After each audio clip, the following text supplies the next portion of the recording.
നമ്മുടെ ഇലൂമി സോൾഡിക്കിന് നമ്മുടെ ക്രോളോനെ ഒരു സീരിയസ് ഫൈറ്റിൽ ഡിഫീറ്റ് ചെയ്യാൻ പറ്റുമോ? ഇതിനുള്ള ആൻസർ കുറച്ച് ഡിഫിക്കൽട്ട് ആണെങ്കിലും നമുക്കൊന്ന് നോക്കിയാലോ. നമുക്കറിയാം നമ്മുടെ സോൾഡിക് ഫാമിലിയിലെ വൺ ഓഫ് ദ സ്ട്രോങ്സ്റ്റ് മെമ്പറാണ് നമ്മുടെ ഇലൂമി നമ്മുടെ ഫാൻറ്റം ട്രൂപ്പിൽ ചേരാൻ തന്നെ കാരണം നമ്മുടെ ഹിസൂക്ക നമ്മുടെ ഇലൂമിനെ ഹയർ ചെയ്തത് കൊണ്ടാണ്.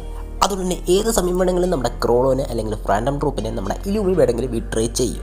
അതുകൊണ്ട് ആ കാര്യത്തിൽ നമുക്ക് വലിയ സംശയമൊന്നും വേണ്ട.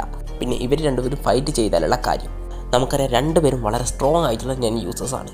നമ്മുടെ ക്രോളോന് മറ്റുള്ളവരുടെ എബിലിറ്റീസ് കോപ്പി ചെയ്യാൻ പറ്റുമെങ്കിലും ഇലൂമിക്ക് ഇവിടെ കിട്ടാൻ പോകുന്ന ഒരു അഡ്വാൻറ്റേജ് എന്താണെന്ന് വെച്ചാൽ, ഇലൂമി ഒരു അസസിൻ ആയതുകൊണ്ട് തന്നെ ഒരാളെ കൊല്ലുക എന്നുള്ളത് വളരെ ഈസി ആയിട്ടുള്ള കാര്യമായിരിക്കും ഇലൂമിക്ക്. അതുകൊണ്ട് തന്നെ നമ്മുടെ ക്രോളോനെ ഡിഫീറ്റ് ചെയ്യാൻ ഒരുപാട് വഴി നമ്മുടെ ഇലൂമിയുടെ കയ്യിലുണ്ടാവും. എന്നാലും നമ്മുടെ ക്രോളോ നമ്മുടെ സോൾഡിക് മെമ്പേഴ്സിലെ സിൽവേൻ്റെ കൂടെയും അതുപോലെ തന്നെ സിൽവേൻ്റെ ഫാദറിൻ്റെ കൂടെയും ഒരുമിച്ച് ഫൈറ്റ് ചെയ്യുന്നത് നമ്മൾ കണ്ടിട്ടുണ്ട്.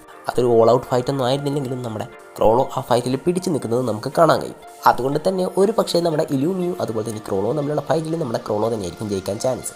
സോ ഈ ഒരു വിഷയത്തിനെക്കുറിച്ച് നിങ്ങളുടെ അഭിപ്രായം എന്താണെന്ന് കമൻറ്റ് ചെയ്യുക. അതുപോലെ തന്നെ വീഡിയോ ഇഷ്ടമായെങ്കിൽ നമ്മുടെ ചാനൽ സബ്സ്ക്രൈബ് ചെയ്യുക. അതുപോലെ ഫേസ്ബുക്കിൽ നിന്നോ ഇൻസ്റ്റാഗ്രാമിൽ നിന്നാണ് കാണുന്നതെങ്കിൽ ഫോളോ ചെയ്യാനും മറക്കണ്ട. Okay, by.